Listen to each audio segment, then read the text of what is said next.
Welcome, boys and girls, ladies and gentlemen, gamers all, to the Paper Mario and the Thousand Year Door After Action Report. I began this Let's Play back in May, and now it's time to look back on it 5 months after it started.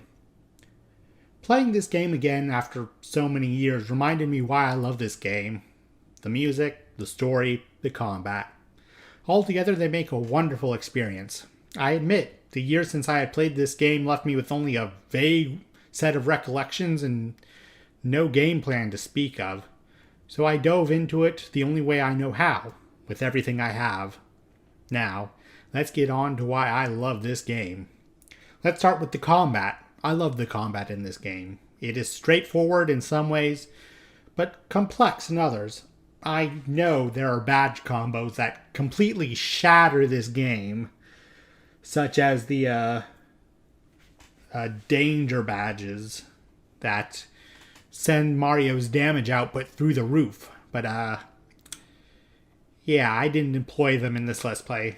I wanted to, for lack of a better term, savor the combat. It was difficult at times, self-imposed difficulty, most notably, but I think I succeeded. Next was the music. There are some real bangers in the soundtrack that I had forgotten about, and even the standard combat music is something I very much like. I'm by no means a music buff, so I can't really put into words why I adore the track so much, but most of the soundtrack, in my opinion, is exquisite.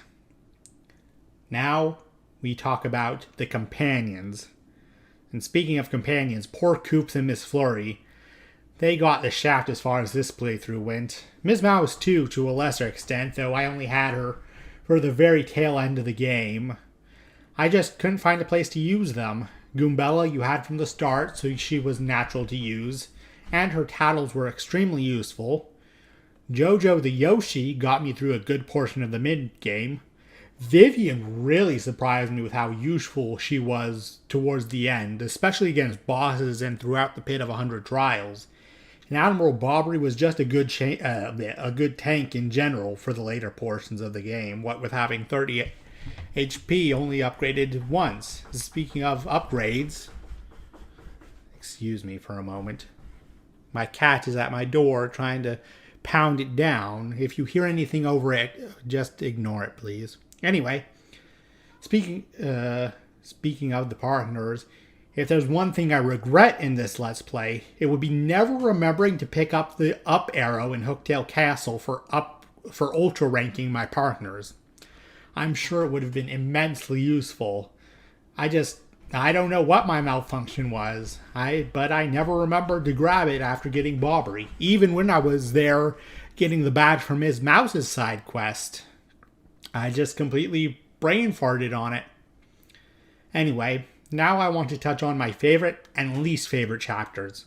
My favorite chapter was chapter 3, no questions asked. As I said, I love the combat, and chapter 3 is all about combat in the Glitz Pit. My least favorite chapter has to be chapter 4.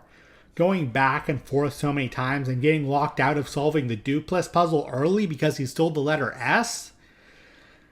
I know a common criticism of this game is constantly going back and forth, and nowhere do I agree with this more than in Chapter 4. Finally, I want to talk about the Pit of 100 Trials. I have a bit of a confession to make. Before this Let's Play, I'd never completed the pit. I've tried a few times in my youth, but Bonetail was a hurdle young me just couldn't overcome. I am exceptionally glad I was able to beat the pit, even without ultra-ranking my party. Trust me, it would have been a lot easier if my team had more health at the very least. But, yeah, I think that's everything I wanted to talk about for this After Action report. Now we look to the future at my next Let's Play. Given my avatar, I'm sure many of you thought a Pokemon game would have been a more appropriate first LP. But now, I'm finally getting to the first Pokemon game on this channel. Pokemon XD Gale of Darkness. Look forward to it at the usual bat time. Same bat channel. And until next time, remember to like, comment, subscribe, ring the little dingly bell, and if you'd be so kind, get off my lawn, you filthy casuals.